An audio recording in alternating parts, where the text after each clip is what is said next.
Bienvenue à tous dans cette nouvelle vidéo. On se retrouve pour une nouvelle analyse sur les Pokémon de la 8e génération et on va commencer à s'attaquer aux légendaires de la génération puisque, comme vous avez pu le voir, on approchait de la fin et bah là on va bientôt finir du coup cette série d'analyses sur les Pokémon de la 8e génération et du coup avec les légendaires on commence avec le premier qui n'est autre que Zacian qui est le premier membre du duo avec Zamazenta, hein, du coup, et un Pokémon qui a fait beaucoup parler de lui, notamment sa deuxième forme, parce que Zacian a deux formes. Il a une forme de base qu'on peut voir ici, qui a pas le même type, pas les mêmes stats, et la forme couronnée qui a bah, du coup un autre type et d'autres stats. Et pourquoi surtout cette forme couronnée est très forte? Parce que comme vous pouvez le voir, le tiers Anything Goes, oui, ce n'est pas une blague. D'ailleurs, je viens de voir que même la forme de base est en Anything Goes, visiblement. Donc c'est le deuxième Pokémon après Mega Rayquaza à être passé en Anything Goes. Parce que même en Uber, c'est devenu un Pokémon tellement fort qu'il a été banni. Voilà, il a été banni d'un tiers ou même parmi les gros bourrins du jeu, il est trop fort. Donc comme Mega Rayquaza a fait créer ce tiers à la base, donc c'est un tiers où tu peux à peu près tout jouer. Et même dans ce genre de tiers, il est très bien classé, il est deuxième du tiers, 53% des usages, un peu en dessous d'Yveltal, donc quand même il y a du level, vous avez bien vu, et on va voir tout ça. Alors déjà de base, on va commencer par la forme de base, mais on va compléter avec l'autre évidemment. De base, Zacian du coup c'est un Pokémon de type fée pur. Alors le type fée, du coup c'est un bon type en stratégie, hein, c'est même on peut le dire le deuxième meilleur type du jeu après le type acier.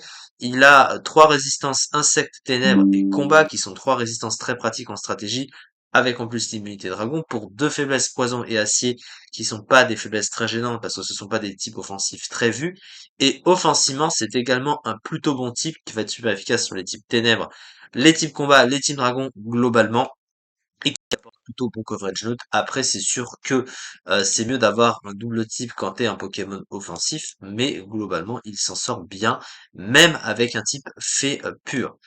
Ensuite, l'autre forme, et elle gagne du coup un double type, le type Fée Acier. Alors Fée Acier, c'est un des meilleurs combos, voire presque, on peut le dire presque, le meilleur double type défensif du jeu, parce que le type Acier et le type Fée vont s'apporter de très bonnes choses l'un et l'autre défensivement. Déjà, le type Acier, il apporte toujours son bon combo de résistance, ce qui est vraiment assez pratique. On a un combo de 8 résistances, plus une double résistance insecte, pardon, et deux immunités dragon et poison. Ce qui fait pas moins de 11 types qu'il check avec ce double type, donc ce qui est vraiment excellent. Pour deux faiblesses feu et sol, du coup, seulement deux faiblesses. Après, ce sont des faiblesses bien sûr qui sont très courantes, parce que feu et sol, ça fait partie des deux types super efficaces sur le type acier, donc des types de courage que tu vois pratiquement tout le temps, clairement. Mais par rapport au nombre de résistances à côté, bah vraiment c'est très fort.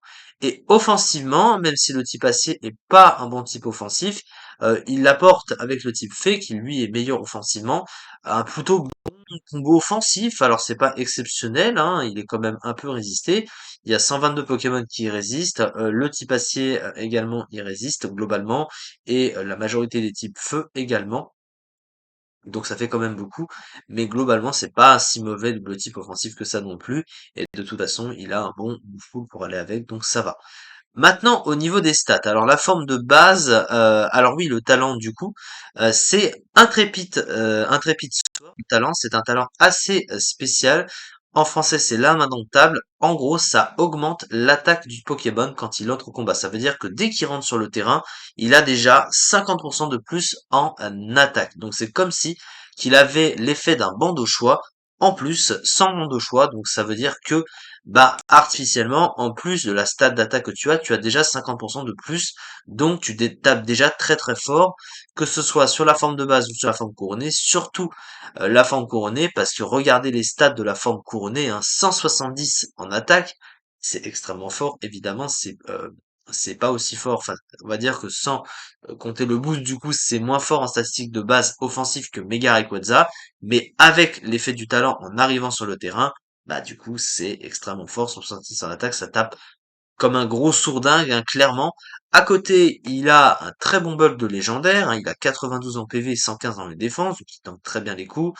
Alors son attaque spéciale de 80 n'est évidemment pas utilisable, mais c'est principalement orienté physique de toute façon, surtout que son talent augmente l'attaque de toute façon. Et à côté, il a 148 de vitesse, un speed tier qui est aux petits oignons. Donc clairement, ce Pokémon est créé pour menacer la Terre entière. La forme de base, elle tape moins fort, mais ça reste 130 en attaque, et il y a quand même l'effet du talent. Le bulk est le même, l'attaque spéciale est la même. La vitesse est un peu plus faible, mais reste quand même excellente avec 138 de vitesse, donc clairement. Son move pool. Alors déjà, on va parler un petit peu de son attaque signature, qui est du coup Behemoth Blade, hein, qui a 100 puissance, 100% de précision, donc très très bonne attaque, et qui même double de puissance sous le Dynamax ayant été banni en Uber aussi, tout autant que l'Overused. Alors il est présent en Anything Goes, donc du coup, sur console, du coup, quand il y a le Dynamax, c'est une attaque qui fait encore plus mal. Elle est déjà assez puissante de base, avec le potentiel offensif du Pokémon. Donc c'est vraiment très fort. À côté, sur le plan offensif, du coup, je sais pas pourquoi j'ai pas accès au move pool là. On va voir la forme de base, on devrait le voir. Du coup voilà. Donc il a beaucoup de moves globalement. Et des moves assez sympathiques. Il a accès à Close Combat, déjà un très très bon move de coverage. Il a Calinerie sur le plan du stab fait également. Par contre, la petite chose qui est assez gênante avec ce Pokémon, c'est qu'en fait, même s'il a il a plusieurs moves de coverage, bah la plupart sont assez faibles en fait, hein. Il aurait mérité des attaques offensives de coverage plus puissantes, genre par exemple sur une attaque sol, il a que tunnel, il a pas séisme, il a l'écro élémentaire, ce qui est un peu plus faible s'il avait eu, je ne sais pas moi, autre chose que des crocs élémentaires globalement, de vraies attaques de type feu ou quoi.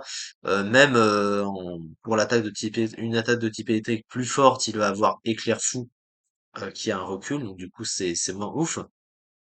Donc il manque juste de bonnes attaques de coverage globalement, euh, d'attaques de coverage plus puissantes en fait tout simplement. Mais après, il a l'accès à Dance Lame également, donc il peut se booster et il peut faire encore plus mal qu'il le fait déjà, mais en fait déjà naturellement avec le talent, il a déjà l'effet du boost. Alors par contre sur le plan du soutien, il a un bout du soutien qui est presque inexistant, donc il peut pas faire grand chose sur le plan du soutien, mais c'est pas vraiment son rôle de toute façon. Il a pas besoin de grand chose en fait pour briller, hein, clairement, avec les stats qu'il a, un petit move de coverage à côté, éventuellement le setup si t'as envie, mais c'est pas forcément utile.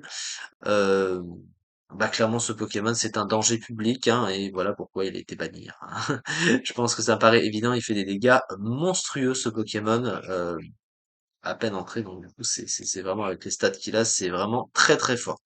Et du coup les usages ont pu le confirmer. Alors la fiche stratégique du coup je vais avoir que la forme de base, hein, j'ai pas trouvé l'autre.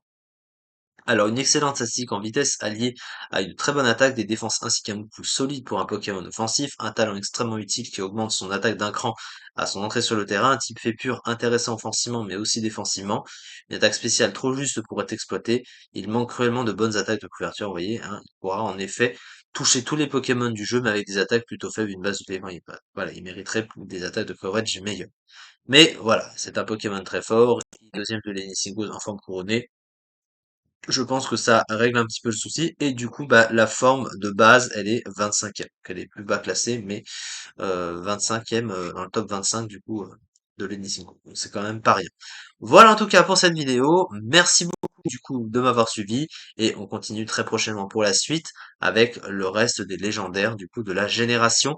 Merci beaucoup de m'avoir suivi donc et à très vite pour la suite.